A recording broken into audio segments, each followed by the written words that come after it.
کاش میری بیٹی مر جائے، کاش میں یہاں سے واپس جاؤں تو مجھے اس کا چہرہ نہ دیکھنا پڑے۔ کاش اے اللہ میں تیرے پاس اتنی دور تیرے گھر میں آیا ہوں، تو میری یہ بد دعا قبول کر، میری بیٹی کے لیے قبول کر لے۔ تو سب جانتا ہے نا، تو دلوں کے حال سے واقف ہے۔ خدا را اسے موت دے دے، میں اس کا ذکر بھی اب دوبارہ سننا نہیں چاہوں گا۔ میں چاہتا ہوں جب میں واپس جاؤں تو وہ ابدی نیند سو چکی ہو، تاکہ ہمارے سینے کا بوجھ اتر جائے، ہمارے دل بھی سکون حاصل کر سکیں۔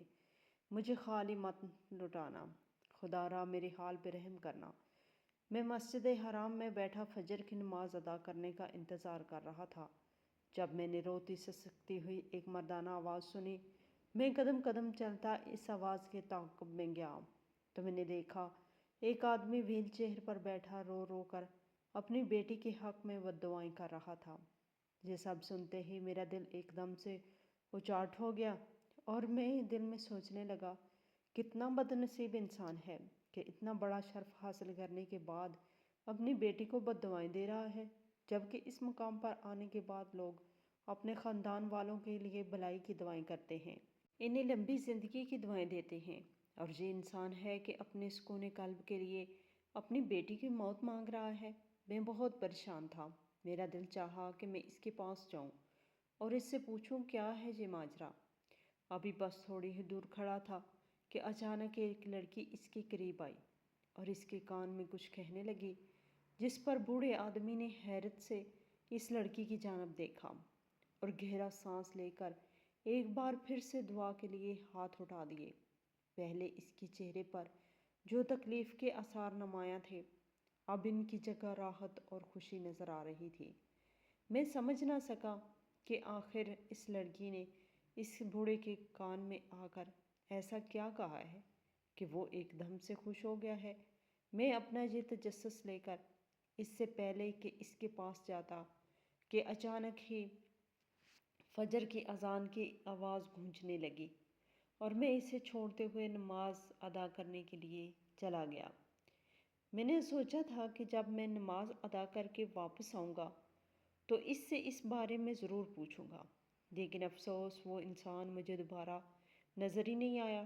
اس کے بعد بھی میں نے اسے کافی ڈھونڈا لیکن وہ مجھے نہ ملا۔ میں ابھی تک حیرت میں مبتلا تھا کہ آخر ایسا کیا ہو گیا۔ ایک دن جب ہم مکے سے مدینے جا رہے تھے تو اس بس میں مجھے وہی لڑکی اور وہ آدمی نظر آیا۔ اب میں نے ٹھان لیا تھا کہ میں اس انسان سے سب سے پہلے یہی پوچھوں گا کہ آخر وہ یہ سب کیوں کر رہا تھا۔ جیسے ہی بس مدینہ جا کے مسجد نبوی کے پاس رکی تو وہ لوگ نیچے اتر گئے اور چلنے لگے۔ میں بھی ان کے پیچھے پیچھے چلنے لگا۔ میں نے دیکھا کہ وہ مختلف زیارتیں کرتے جا رہے ہیں، میں بھی ساتھ ساتھ زیارتیں کر رہا تھا، لیکن ان کا تعاقب میں نے جاری رکھا تھا۔ اور پھر جب ایک جگہ وہ آرام سے جا بیٹھے تو میں نے آخر ان کے پاس گیا۔ پاس جانے پر مجھے معلوم ہوا کہ وہ انسان سو چکا ہے، جبکہ اس کے پاس بیٹھی موجود لڑکی قرآن پاک پڑھنے میں مصروف تھی۔ السلام علیکم، میں نے دھیمی آواز میں اس لڑکی کو سلام کیا۔ اس لڑکی نے میرے سلام پر کوئی جواب نہ دیا۔ میں نے ایک بار پھر سلام کیا لیکن مجھے کوئی جواب نہ ملا۔ اس بار میں ذرا اس کے نزدیک گیا اور اونچی آواز میں سلام کیا، جس پر اس لڑکی نے چونک کر مجھے دیکھا اور سوالیہ نظروں سے مسلسل دیکھنے لگی۔ میں نے اس سے پوچھا کیا میں یہاں بیٹھ سکتا ہوں، جس پر اس نے ارد گرد دیکھا اور کندھے اچکاتے ہوئے کہا، آپ بیٹھ جائیں۔ اس سے کہ اجازت دینے پر میں بنا تاخیر کیے اس کے پاس بیٹھ گیا اور اس سے کہنے لگا، برا مت مانیے گا، دراصل مجھے آپ سے ایک بات پوچھنی ہے۔ وہ لڑکی جو دوبارہ سے قرآن پڑھنے میں مصروف تھی، میری بات پر حیرت سے اس نے سر اٹھایا اور سوالیہ نظروں سے مجھے دیکھ کر پوچھنے لگی، آپ ایسا کیا پوچھنا چاہتے ہیں؟ جس پر میں نے اسے کہا کہ مجھے غلط مت سمجھیے گا، اس دن جب میں مسجد حرام میں فجر کی نماز ادا کرنے کے لیے بیٹھا تھا تو میں نے دیکھا کہ آپ کے ساتھ موجود یہ بزرگ شاید اپنی بیٹی کو بددعائیں دے رہا تھا۔ مجھے یہ سب سن کر بہت حیرت ہوئی تھی۔ میں نے اس دن بھی کوشش کی تھی کہ میں ان سے جا کر پوچھوں کہ آخر وہ ایسا کیوں کر رہے ہیں۔ اتنی پاکیزہ جگہ پر آ کر تو لوگ اپنے دشمنوں کو بھی دعائیں دیتے ہیں، لیکن یہ صاحب مسلسل بد دعائیں دے رہے تھے۔ بس میں یہی پوچھنے چلا آیا تھا کہ آپ مجھے بتا سکتے ہیں کہ ایسا کیوں کہہ رہے تھے؟ یہ صاحب، میری بات سن کر اس لڑکی نے ایک گہرا سانس لیا اور قرآن پاک بند کر دیا، اور بہت پیار سے اس کو غلاف میں لپیٹنے کے بعد اس نے سوئے ہوئے بوڑھے آدمی کو دیکھا اور نم آنکھوں سے مسکراتے ہوئے کہنے لگی، ہم جانتے ہیں یہ پاکیزہ جگہ ہے، یہاں پر دشمنوں کو بھی دعائیں دی جاتی ہیں، لیکن بابا اپنی بیٹی کو بھی دعا ہی دے رہے تھے جو بد دعا نہیں تھی۔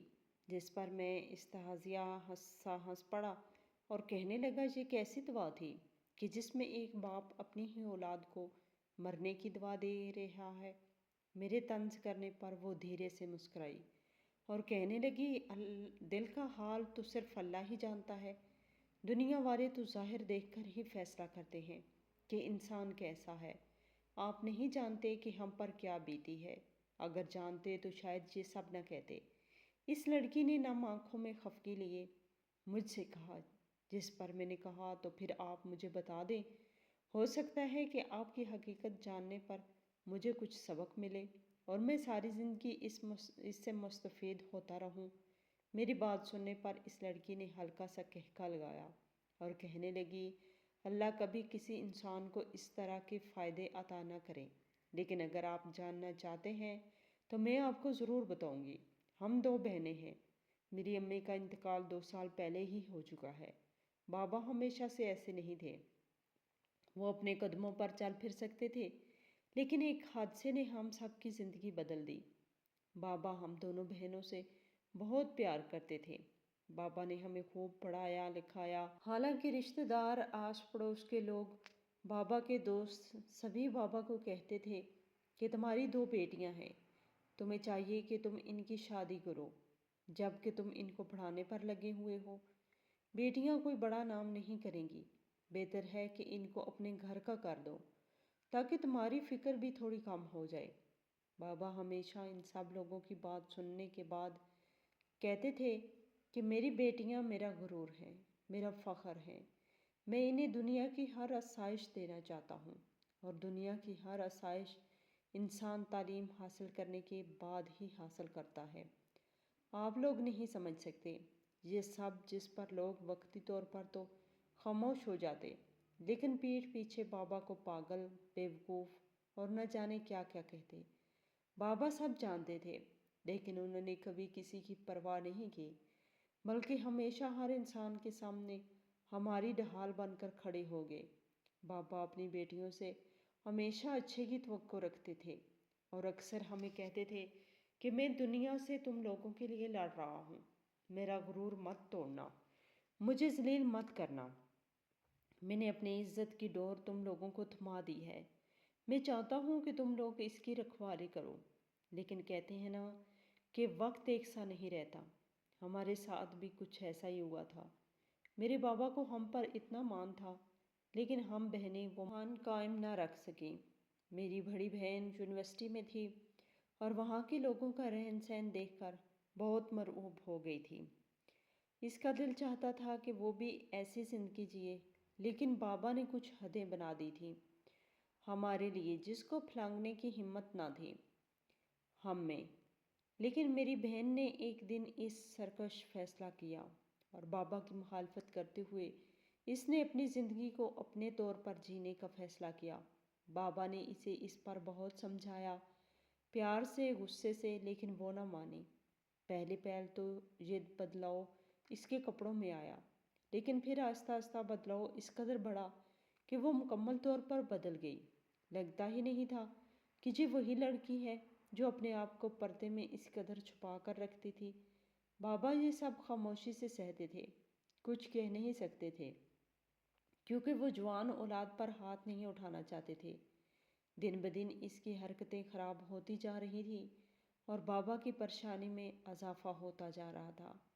ایک دن جب بابا اپنی دکان سے گھر آ رہے تھے تو انہوں نے ایک ریسٹورانٹ میں آپی کو ایک لڑکے کے ساتھ بیٹھے ہوئے دیکھا تھا۔ وہ لڑکا آپی کو بہت گندی نظروں سے دیکھ رہا تھا، لیکن آپی اس کی نظروں سے بے پرواہ اس کے سامنے بیٹھی مزے سے باتوں میں مصروف تھی۔ کچھ دیر بعد بابا نے دیکھا کہ اس لڑکے کے کچھ اور دوست بھی وہاں آ بیٹھے اور آپی کو گندی نگاہوں سے دیکھنے لگے۔ آپی کا لباس بھی کچھ اس طرح کا تھا کہ ہر انسان کو اپنی طرف مائل کرتا تھا۔ اس وقت تو بابا آپی کو کچھ نہ کہہ سکے اور خاموشی سے گھر واپس آ گئے اور آپی کے آنے کا انتظار کرنے لگے۔ لیکن جیسے ہی آپی گھر آئی تو بابا نے آپی پر تھپڑوں کی بارش کر دی۔ میں بابا کے اس روپ کو دیکھ کر بہت ڈر گئی تھی۔ بابا نے آپی کو اس قدر مارا کہ آپی کا سر پھٹ گیا اور اس کی ناک سے خون بہنے لگا۔ آپی تقریباً بے ہوش ہو چکی تھی، لیکن بابا کا غصہ تھا کہ کم ہونے میں ہی نہیں آ رہا تھا۔ بہت مشکل سے آپی کی جان بابا سے چھڑوائی اور میں آپی کو لیے کمرے میں چلی گئی۔ گھر ڈاکٹر بلوایا گیا اور اس کی مرہم پٹی کروائی۔ آپی کو ہوش آ چکا تھا، لیکن زخموں کی وجہ سے وہ اب اٹھنے اور چلنے پھرنے کے قابل نہ رہی تھی۔ میں نے بہت کوشش کی کہ بابا سے پوچھوں آخر ایسا کیا ہوا ہے، لیکن بابا نے تو جیسے چپ کا روزہ ہی رکھ لیا تھا۔ آپی سے پوچھنے پر وہ بھی خاموش رہی۔ کچھ دن تو یہ کثیف فضا ہمارے گھر میں قائم رہی، لیکن آہستہ آہستہ بابا کا غصہ ٹھنڈا ہونے لگا اور آپی کو بھی اپنی غلطی کا احساس ہونے لگا۔ آپی نے بابا سے اپنے کیے پر معافی مانگ لی۔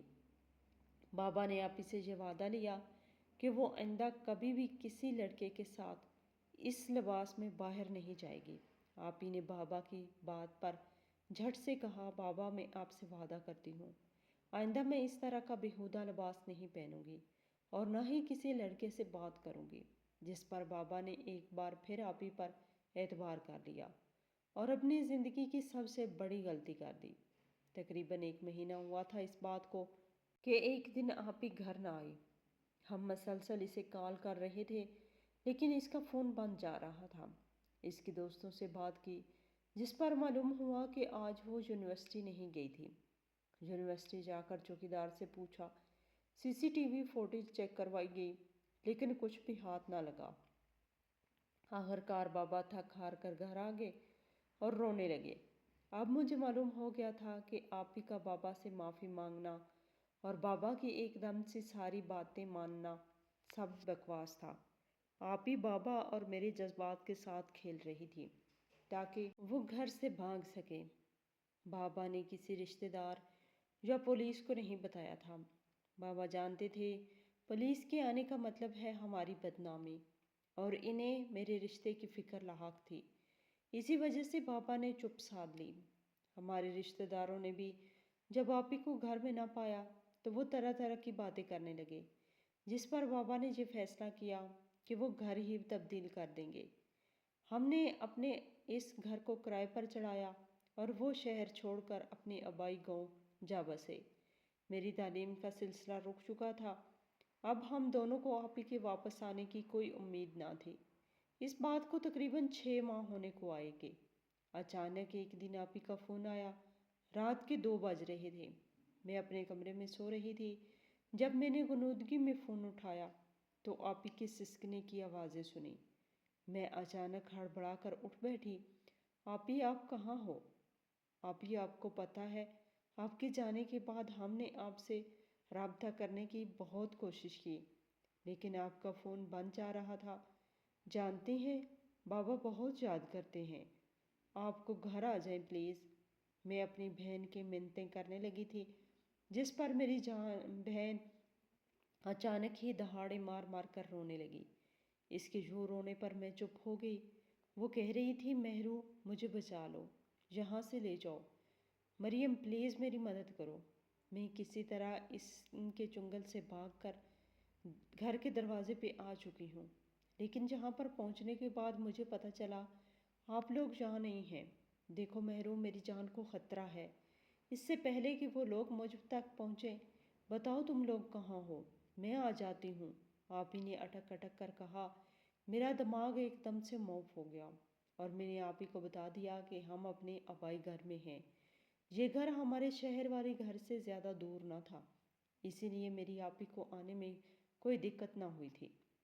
جب وہ گھر کے دروازے پر پہنچی تو صبح کے 5 بج رہے تھے۔ بابا فجر کی نماز ادا کرنے مسجد جا چکے تھے۔ جب وہ رکشے سے باہر نکلی تب اس کی حالت دیکھ کر میں حیران رہ گئی۔ اس کے پاس رکشے والے کو دینے کے لیے پیسے بھی نہ تھے۔ میں نے رکشے والے کو جلدی جلدی فارغ کیا اور آپی کو لیے جلدی سے گھر کے اندر آ گئی۔ اسے لے جا کر بیڈ پر لٹایا اور اس کے لیے کھانے پینے کا انتظام کرنے لگی۔ آپی نے جب کھانا شروع کیا، اس کے کھانے کے انداز سے مجھے اندازہ ہوا کہ وہ کافی دنوں کی بھوکی ہے۔ میں نے ابھی اس سے کوئی سوال پوچھنا مناسب نہ سمجھا تھا۔ کھانے کے بعد اسے نیند آنے لگی تو میں نے بھی ابھی اسے سونے دیا۔ بابا کو لگتا تھا کہ میں ابھی تک سو رہی ہوں، اس لیے مسجد سے واپس آنے کے بعد وہ میرے کمرے میں نہ آئے تھے۔ میں جب کمرے سے باہر آئی تو میں نے دیکھا بابا چائے کا کپ تھامے اخبار پڑھنے میں مصروف ہیں۔ میں خاموشی سے ان کے سامنے جا بیٹھی۔ آج اتنی صبح اٹھ گئی ہو؟ خیریت تو ہے؟ طبیعت ٹھیک ہے؟ بابا نے مجھے دیکھتے ہوئے مسکرا کے پوچھا کہ اچانک میری آنکھوں میں آنسو آ گئے۔ بابا، میں نے رندی ہوئی آواز میں کہا۔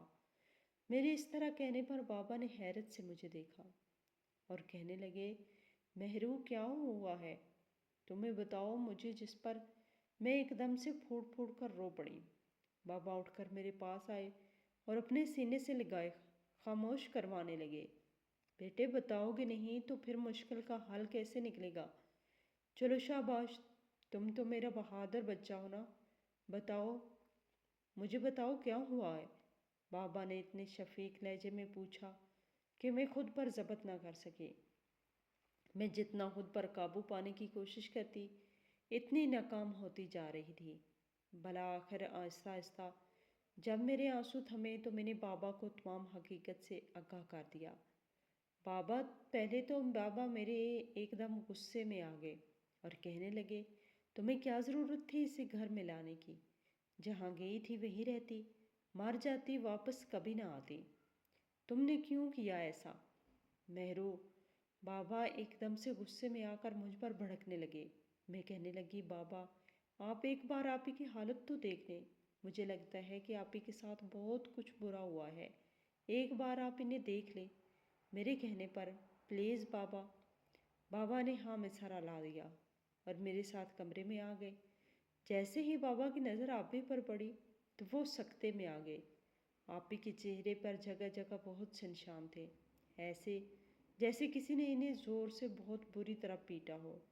اس کے علاوہ ان کے ہاتھ، ان کے بازو، ان کے بال، سب کچھ اس بات کی گواہی دے رہے تھے کہ وہ بہت کچھ جھیل کر آئی ہے اور اب ایک محفوظ پناہ چاہتی ہے۔ بابا سے آپی کی یہ حالت دیکھی نہ گئی اور وہ اسی جگہ پر لڑکھڑا کر گر پڑے۔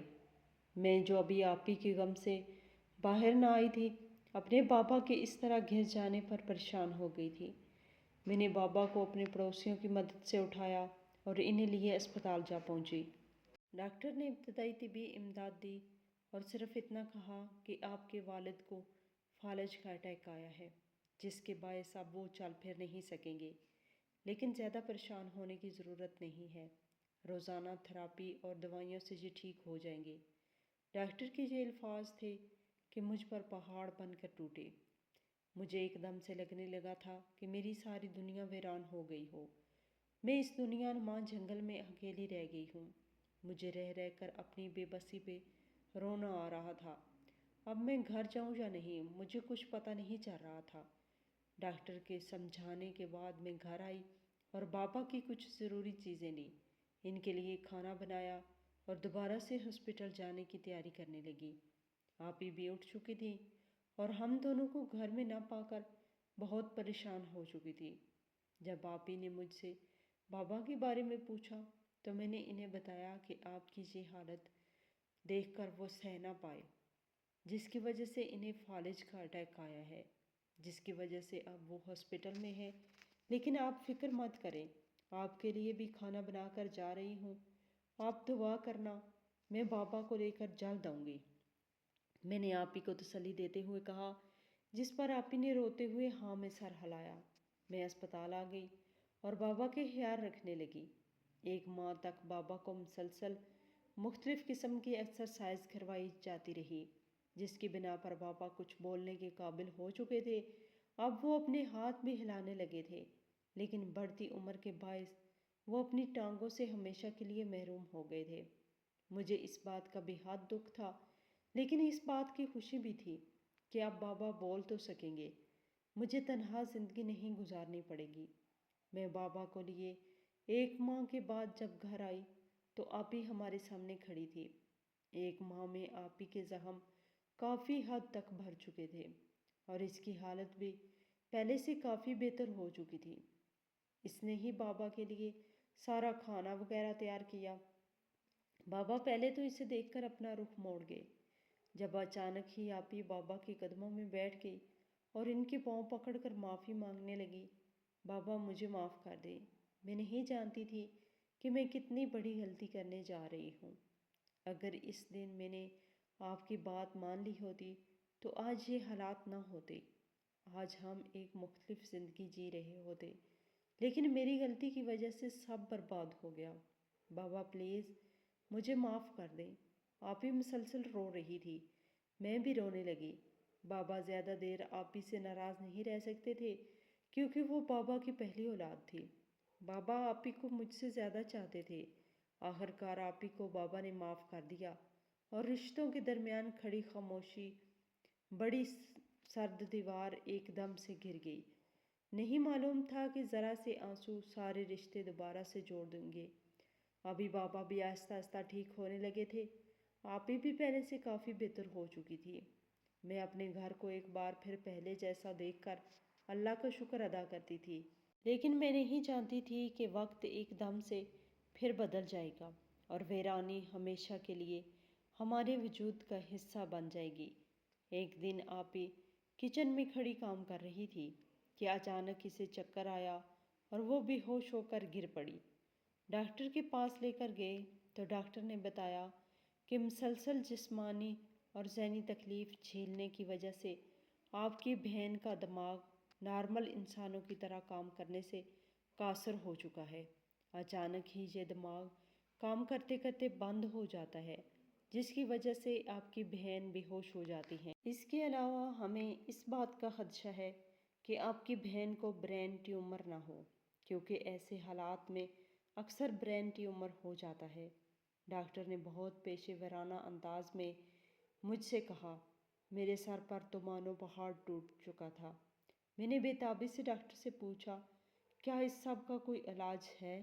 میرے اس سوال پر ڈاکٹر نے کہا، جی جی بالکل، اس مریض کا علاج ہے، لیکن علاج کرنا کس حد تک ٹھیک ہوگا یہ ہم تبھی آپ کو بتا سکتے ہیں جب ہمیں معلوم ہو کہ ان کے دماغ کا ٹیومر کس حد تک بڑھ چکا ہے۔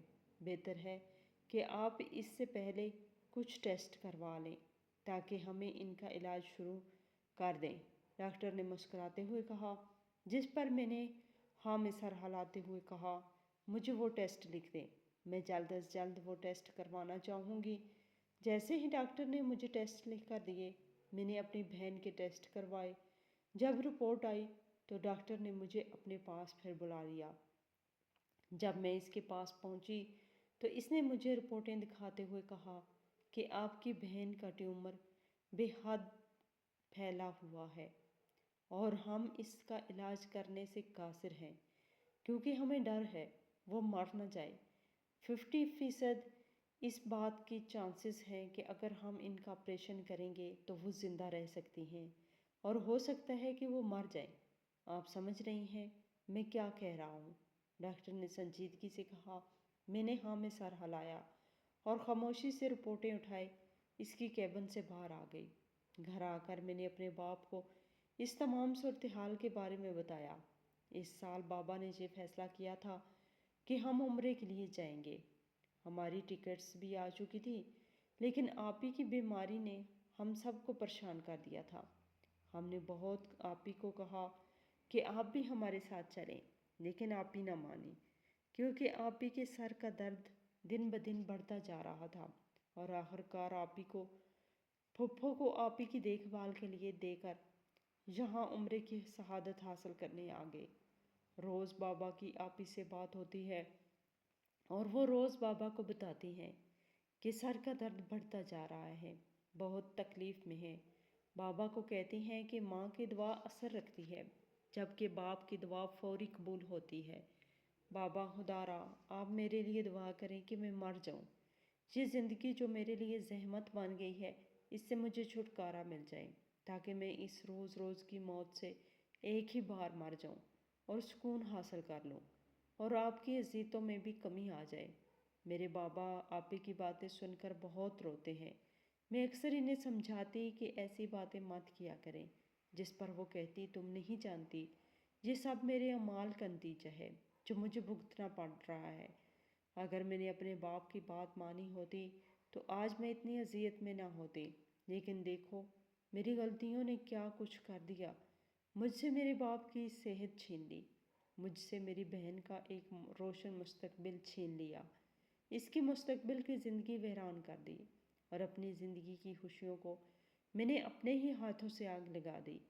اب جب تک میں آپ لوگوں کے ساتھ رہوں گی تکلیف کا باعث بنوں گی، اس لیے بہتر یہی ہے کہ تم بابا کو اس بات پر راضی کرو کہ وہ میرے لیے میرے مرنے کی دعا کیا کریں اور مجھے معاف کر دیں، تاکہ میں قبر میں پرسکون رہ سکوں۔ آج آپ ہی کو گئے 20 دن ہو چکے ہیں۔ ہمارا وہ پہلا عمرہ تھا جس کو کرنے کے بعد پھپھو نے فون کیا تھا اور بتایا تھا کہ سہرش اب اس دنیا میں نہیں رہی۔ یہ کہتے ہی اس لڑکی نے ایک گہرا سانس لیا اور اپنے گال پر بہتے ہوئے آنسو صاف کیے۔ میں بنا کچھ کہے اس کے پاس سے اٹھ گیا اور سمجھ گیا کہ کتاب کو اس کے سرورق سے پہچاننے کی غلطی کبھی نہیں کرنی چاہیے، کیونکہ ضروری نہیں ہر چمکتی چیز